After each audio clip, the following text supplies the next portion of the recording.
I'm Scott Goldstein, and I'm one of the assistant instructors, or senseis. And what I do is I help with the coaching aspect, whether it's at practice or at the tournaments, or if the kids or adults have any other questions unrelated to judo, they're always free to come talk to me or the other coaches. I started when I was about 7 years old, and I did judo up to probably my junior year in high school, and then I got back involved after I went to law school, and it was probably about 2001 that Brett informed me that he had a judo club, and he's like, please come back and get on the mat. I was very hesitant, I'll admit, at first. We met, I think I was about 12 years old. Scott trained at 2 different judo clubs. One was the club where I trained at in the uptown neighborhood, and the other was in the north suburbs.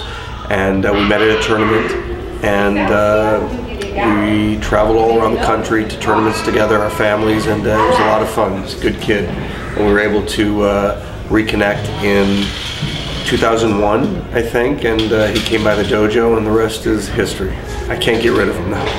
And I remember the first time I was in my suit after work, and I got on the mat with my suit on. I took my shoes and socks off, because when you're on the judo mat, you're supposed to have your shoes and socks off. But I was in my suit pants, my collared shirt, and I took my tie and my coat off and got on the mat, coached that day, and have been with him coaching ever since. He almost feels like a big brother that I never had, because we like kind of tease each other. I'm sure you saw a lot of that, and play around.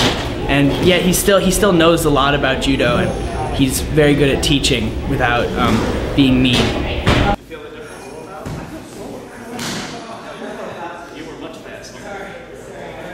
Judo, you start a match by standing, and what you're trying to do is you're trying to throw your opponent down to the mat. And you could win the match by throwing your opponent for what's called an ippon, which is a full point. Or if you get 2 half points, which is a wazari, that would equal a ippon. So if you throw your opponent down for 1 wazari and then throw him down for another wazari, then you'd win the match by equaling an ippon.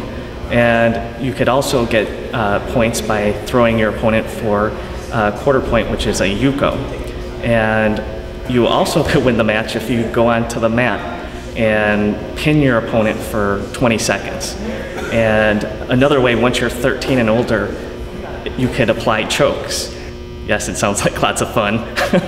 So the other way you could win once you're, I believe it's 15 and older now, is by placing an arm bar on your opponent, and either they're going to tap out, meaning you win, they voluntarily submit, or if they refuse to do that and they end up with a broken arm, that would be another way to win. And then with regards to chokes, it would be the same thing. If you don't tap out and you get choked out, you're out.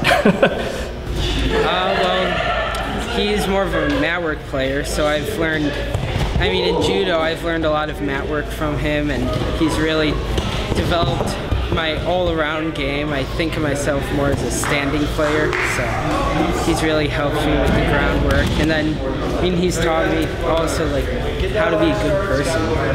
He's a really good person. We give him a lot of harassment and we joke a lot about him, but in the end, he really is a good person. He's also heavily involved in our Paralympic programs for people with disabilities, specifically. Not specifically, but quite a few people with visual impairment we have classes for, and Scott is heavily involved in those. I went to Illinois State Championships, and I got second. Nationals, and I got second. He makes a lot of jokes, but when it's time to get down to it, he keeps it serious, and he pushes us hard. You have to be respectful on the judo mat. And also, when you're in the courtroom, you have to be respectful to the judge and to your opponents. If you're not respectful, whether it's on the judo mat or before the court or your opponent, it comes across obviously as disrespectful, and it just makes your job that much more difficult if you're not being respectful, again, whether it's on the judo mat or in the courtroom or with your opponent. Judo is a contact sport, and someone can get hurt if they're not doing it properly.